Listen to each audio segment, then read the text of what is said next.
c'est comment dire. Ça claque. Figaro, bonjour. Vous êtes organiste, Oui. titulaire. Titulaire ici à Saint-Sauveur, je partage ce poste avec Bruno Léal, également titulaire à la cathédrale, et je partage mon poste avec Didier Ledoux. D'accord, vous êtes partageux. Voilà. Donc Et je suis. quel rapport entre l'orgue et les cloches? Parce que là, vous êtes autour des cloches, Alors, vous faites sonner, vous... Le premier rapport, c'est que la cloche est aussi un superbe instrument de musique. L'orgue le plus complexe, et je crois que la cloche, l'un des plus anciens instruments de musique qui existent. Ensuite, dans notre religion catholique, il y a un rapport très étroit, puisque ce sont les deux seuls instruments que l'Église catholique bénit. Voilà, donc le grand orgue a été béni ici à son arrivée officielle, sa réception. Donc c'était le 13 novembre 2015 et nous allons bénir ces cloches pratiquement 10 ans plus tard. Voilà, donc la messe de Pâques dimanche prochain, le 20 avril.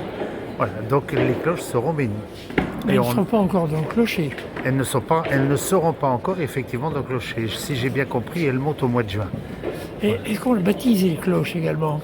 Alors, elles sont déjà baptisées effectivement, c'est inscrit dessus, voilà, les noms de baptême de leurs parrains et marraines, voilà. Et ensuite, elles sont bénies effectivement parce qu'elles sont au service du culte, voilà, tout comme l'orgue, qui a deux fonctions, il est au service du culte et de la culture. Les cloches aussi dans un sens, puisqu'elles vont sonner les heures, donc elles sonneront les heures civiles. Elles peuvent aussi participer à la sonnerie d'événements civils, le décès d'un maire, l'élection d'un nouveau maire, une étape importante de la ville de La Rochelle, parce que n'oublions pas que cette église est quand même, je pense, la première église de La Rochelle.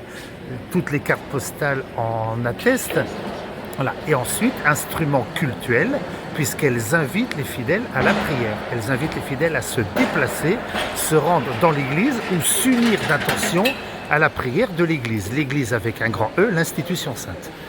Merci beaucoup pour toutes ces informations. À vos